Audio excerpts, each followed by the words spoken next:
आपको एक दिमाग में ये रखना होगा ना कि डिसीजन मेकर खुद बनिए। देश के किसी भी व्यक्ति का कंट्रोल आपके ऊपर कभी नहीं हो सकता है। ना आप किसी को खरीद सकते हैं, ना आप किसी को बोल सकते हैं। पैसा सब लेता है, जाके वोट उसी को देता है जिसको उसको मन करता है वोटिंग के समय में। बिल्कुल सही बोले। डिसीजन मेकर आप खुद बनिए ना। डिसीजन को ऐसे अपने परिवेश को, अपने रहने कमाने, अपने जन्म से जब से आप उठे हैं तब से लेकर परिवेश को ऐसा सुधारिए कि आप खुद डिसीजन मेकर बने। आपका क्या लग रहा है भैया कि अगला प्रधानमंत्री कौन होना चाहिए आपकी नजर से? देखिए, प्रधानमंत्री तो बिल्कुल मोदी जी ही होंगे, विकल्प नहीं है अभी। क्यों? उनके अलावा राहुल गांधी भी तो मतलब न्याय यात्रा कर रहे हैं, बिल्कुल न्याय यात्रा कर रहे हैं, युवा नेता हैं। राहुल गांधी बिल्कुल, आपकी बात बिल्कुल सही। राहुल गांधी बहुत पढ़े लिखे भी हैं, मोदी जी से कई ज्यादा वो पढ़े लिखे हैं, क्योंकि उनके पास जिस लेवल की डिग्री है उस लेवल की डिग्री हर युवा बच्चे जो अच्छे करते हैं वो चाहते हैं लेना। मेरी बात पहले सुन लीजिए। मैं ऐसा नहीं कि मैं कांग्रेस का सपोर्ट कर रहा हूँ या बीजेपी का विरोध कर रहा हूँ, कुछ नहीं। राहुल गांधी जी को अभी हमारे देश के बारे में उतना अच्छा से ज्ञान नहीं है, डिग्री है उनके पास सिर्फ और सिर्फ किताबी ज्ञान है, भूमिगत ज्ञान नहीं है उनके पास। राहुल गांधी जो है जिस कारण वो पीछे हो जा रहे हैं। लेकिन उनकी पार्टी में बहुत सारे ऐसे नेता हैं जिनको कभी उनके परिवार वालों ने राहुल गांधी के ऊपर मौका नहीं दिया। अगर वो मौका में आए तो बिल्कुल वो मोदी से भी आगे जाएंगे। लेकिन राहुल गांधी जो है ना, वो राजनेता इसके लिए है क्योंकि उनको विरासत मिला हुआ है, बाकी कोई नॉलेज नहीं है। पढ़े लिखे से ज्यादा, देखिए ऐसा नहीं है कि जो आदमी पढ़ा लिखा है उसी के पास दिमाग है। एक अनपढ़ आदमी भी अच्छा बुरा जानता है, 1 मिनट सब जानता है। और पढ़े लिखे के ओसामा बिन लादेन जो था वो भी बहुत पढ़ा लिखा था, लेकिन वो क्या था, आतंकवादी था। आपका भैया अनपढ़ आदमी भी जब अपने पद पर जाता है ना, अनपढ़ आदमी भी जब अपने पद पर जाता है तो वो पढ़ लिख जाता है। आज के डेट में मोदी जी जैसा इंग्लिश बोल लेते हैं तो क्या वो आपको लग रहा है कि मोदी जी 10th भी नहीं अच्छा से पास है? लेकिन आज वो इंग्लिश बोल रहे हैं ना जी। तो मैं क्या बोल रहा हूँ कि जब आदमी उस पद पे पहुंचता है ना तो खुद पढ़ लिख जाता है। उसके लिए मैंने नहीं करता हूँ कि इतना पढ़ा लिखा है नहीं है। लेकिन हमको इस बात पे ज्यादा गर्व है कि मोदी जी जहाँ भी जाते हैं हिंदी में स्पीच देते हैं और हिंदी का गौरव बढ़ाते हैं।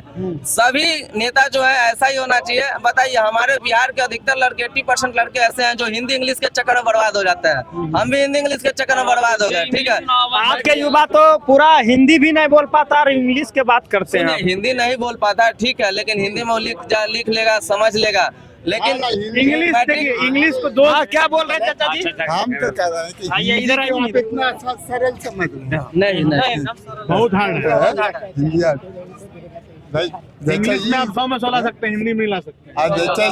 को कह रहे हैं कि देश के भावी प्रधानमंत्री होने थे, तो भावी प्रधानमंत्री मोदी जी में क्या दिखाई दे रहा है? हमें तो कुछ दिखाई। अच्छा, हम बता रहे हैं, सुनिए भाई साहब, 1 मिनट चाचा, आप अगल बगल ये बिल्कुल होता होगा। सुनने के बाद ऐसा भी लगता है कि सही बात है। मेरा कहना ये है, गुरुकुल की शिक्षा और गुरुकुल का संस्कार आपके अंदर होना चाहिए। वो उसको आपको प्राप्त नहीं करना, आपके अंदर वो स्वयं होना चाहिए। लेकिन अगर आप सिर्फ गुरुकुल के ऊपर ही आधारित रहेंगे तो आपको ना IRCTC अपने पास लेगा, ना अडानी लेगा, ना अंबानी लेगा। Because they want the skill, और स्किल आपको गुरुकुल में नहीं मिलेगा। तो आप इस चीज को बोलना गलत है कि आप उच्च स्तर की शिक्षा को बंद करा दीजिए। शिक्षा और संस्कार अपने आप को बढ़ाना है हम लोग को, समाज में कैसे रहना है। आपको अगर गुरुकुल की शिक्षा लेनी है, आपके घर में आपके माता पिता उसके लिए काफी है, वो खुद दे देंगे। ये मत सोचिए कोई भी माता पिता नहीं चाहता कि हमारे बच्चे में संस्कार कम हो। आर्यभट्ट का इंग्लिश मीडियम में पढ़ के आया था क्या?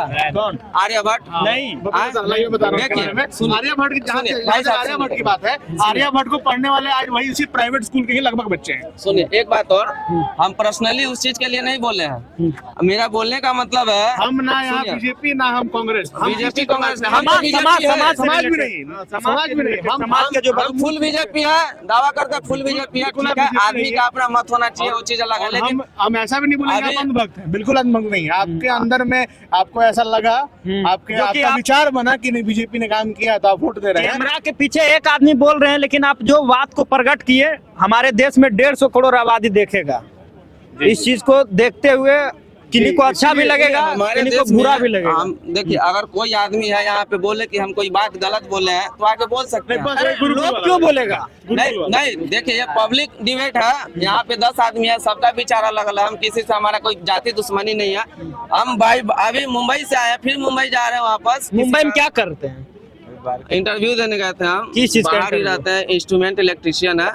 अभी तक दुबई, बहरीन और कुवैत तो आपका तो लाइफ सेट हो गया भैया। बिहार वाला सब लड़का लोग बोरा बांध के जाता है, उसको इसके बारे में थोड़ा कुछ सोल्यूशन दीजिए। किसी का भी लाइफ सेट है, आप करना चाहें, जो भी आदमी करना चाह रहा है हमारे तरफ से, हमको नहीं लग रहा है बेरोजगार है। और आज के डेट में IAA BA MA बहुत लड़का करके बैठा हुआ, हम भी देख रहे हैं। जो कभी स्कूल नहीं गया, फर्स्ट कर लिया, बाटा का जोर घटाव नहीं आता, IAA BA पास हो गया। हकीकत बात है कि नहीं भाई साहब, कोई भी बोलिए। बिल्कुल बिल्कुल सही बात है आपका। चाइना में एक रिफॉर्म आया था, इकोनॉमिक रिफॉर्म बोलते हैं उसको, बैकएंड इंडस्ट्री का, कि अपने घर के पीछे अपना स्वयं का एक उद्योग खोला जाए। उस चीज को इंडिया में भी फोकस करना आज के डेट में जरूरी है, क्योंकि आज के डेट में अगर कोई नौकरी के पीछे भाग रहा है, ठीक है युवा साथी भाग रहे हैं और भागना जरूरी भी है, लेकिन एक बार उनको ये भी सोचना चाहिए कि हमारे अंदर ये काबिलियत है कि हम अपने दम पर एक उद्योग लगा सकते हैं और उससे रोजगार बांट सकते हैं। रोजगार देने लायक बनिए, रोजगार तो आपको खुद मिल जाएगा जब देने लायक बन जाइएगा। ये बात कहने में बहुत आसान लगा कि देने लायक बनिए, लेकिन इतना आसान भी नहीं है कि देने लायक है। अगर आपके परिवार इंडस्ट्री लगाता है, आपके परिवार में लाख रुपया महीना नहीं, लाख रुपया साल में नहीं आ रहा है, तो आप कैसे सोच सकते हैं रोजगार? अगर एक बार घाटा हो गया, घर कर्जा लेके खोलता भी है तो डूब जाता है। ये आसान नहीं है कि लेने के लिए देना, ठीक है। इसका छोटा सा एग्जाम्पल हम बता रहे हैं। कोरोना के टाइम में बहुत सारे भाई जो है ना दिल्ली पंजाब लुधियाना छोड़ के आ गए, ठीक है, आके अपने गाँव में किराना का दुकान कर दी है, भुजिया तल रहा है, जलेबी तल रहा है, कुछ भी कर रहा है। वहाँ था गाली सुनता था, कभी केरला वाले भगाते थे, कभी गुजरात वाले भगाते थे। आज अपने चौक पे अगर वहाँ 800 डेली कमाता है, गांव पे 300 या 400 कमाता है, 300 भी कमाता है, तो उसके लिए बहुत है। जरूरी नहीं है कि आप इंडस्ट्री बना दीजिए, ठीक है, लेकिन ऐसा हो रहा है आज के डेट में। पहले हमारे यहाँ कुछ भी नहीं बनता था, अभी जितना देश का GDP है ना, उसका 80% जो है ना, उसका 80% जो है दिलवा दीजिएगा। नहीं दे रहा, हम गए थे बैंक, हम गए थे बैंक, हम भी गए थे। आपका अकाउंट में होगा 10 लाख रुपया, देना बताओ। जीरो अकाउंट पे हम गए थे लेकिन नहीं दिया। मैं चार्टर्ड अकाउंटेंट हूँ, मैं CEO। हम लोग खुद आधार उद्यम और MSME का काम करते हैं। MSME और आधार उद्यम के थ्रू आपको मिलता है पैसा।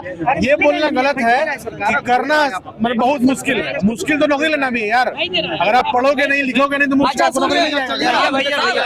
MSME से लोन लेने में क्या क्या प्रॉब्लम हुआ? हम देखिए, हम जब कोरोना आया था, हम भी सोचा कि घर पे एक छोटा सा बिजनेस करेंगे। हमारे गांव में SBI बैंक, हम गए ना, क्या चीज का बिजनेस बता रहे हैं, ई रिक्शा नहीं होता, हम बोले 4 को खरीद लेंगे, लोन देगा। जैसे ही हमको बोला कि आपके अकाउंट में इतना पैसा नहीं है, कहा है जब तक आपके अकाउंट में 5 लाख 10 लाख टर्न ओवर नहीं होगा। अरे जब हमको वो रहेगा तब आप बैंक का है, स्टेटमेंट तो दिखाना पड़ेगा कि पहले से आपका क्या। इनकम टैक्स रिटर्न नहीं मांग रहा है। जो 10 लाख रुपया आपको दे रहा है ना सरकार, इसमें रिटर्न नहीं मांग रहा है कि आप इनकम टैक्स रिटर्न हो। एक बार नहीं दिया। आप जनरल आदमी हो, जनरल आप ले भाई सकते साहब हो। सुनिए, इंडिया का सब आदमी अगर मांगने लगेगा लोन तो सरकार कहाँ से देगा? जो उस लायक है, उसके काबिल है, उसके पास जो कागज है। एक बार में हम 4-5 ई रिक्शा निकाले, क्यों ना हम एक का रिक्वायरमेंट एक निकाल के 1 से 4 बनाए। 4 बना, वही बात है, सिंपल सी बात है। अगर एक का रिक्वायरमेंट मिल जाएगा वो, आइए भैया आइए। अगर आप सुनिए। एक मांगते तो आपको मिल जाता, लेकिन आप 5 का डिमांड कर दिए एक ही बार। नहीं, हम एक को नहीं दिया, हमको बोला डायरेक्ट आपके अकाउंट में लाख। आप चलिए मिलवाते हैं। आप आज मिले स्टेशन पर, हमको नहीं मिला।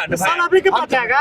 ये पोलिंग नोट चढ़ा भैया सबका ठिका लीजिएगा तो आप सुनिए, प्रधानमंत्री नहीं दे रहे हैं, लेकिन हर ग्रामीण में अभी 10 रुपया जो महिला सब जमा करती है, उसमें तो आपको 1 लाख रुपया मिल सकता है। 1 लाख रुपया लेकर जीविका से अरे फाइनेंस कर देता है भैया, नहीं होता, फाइनेंस कर देता है। नहीं, अरे बड़ा बड़ा गाड़ी फाइनेंस पे दे रहा है। कब? जब आपके अकाउंट में जीरो अकाउंट में 5 लाख टर्न हो तब गाड़ी भी लीजिए, 30% जमा कीजिए, मिल जाएगा। 30% कितना? अगर एगो 10 लाख रुपया ट्रैक्टर 30%, 3 लाख 3 लाख हमारे पास है, देना पड़ेगा मोर्गेज में कुछ भी। अभी अच्छा, सुनिए भाई, सुन तो लीजिए। अभी ये बोल रहे थे हमको रिक्शा चाहिए, अभी बोल रहे हैं ट्रैक्टर चाहिए। इनको कुछ नहीं चाहिए, इनका मानसिकता है कि मोदी जी को बदनाम किया। भाई साहब, देश में देश में रोजगार बेरोजगार की मुद्दा चलती रहेगी। सबसे बड़ी खुशी की बात है कि भाई इस देश में भव्य राम मंदिर का जो मंदिर बना है वो हम सब के लिए बहुत गौरवपूर्ण है। और एक बार प्यार से बोलिए जय श्री राम। सबसे बड़ा बात है ना, देखिए आज के परिवेश में जो राजनीतिक माहौल चल रहा है हमारे देश में, उसमें आप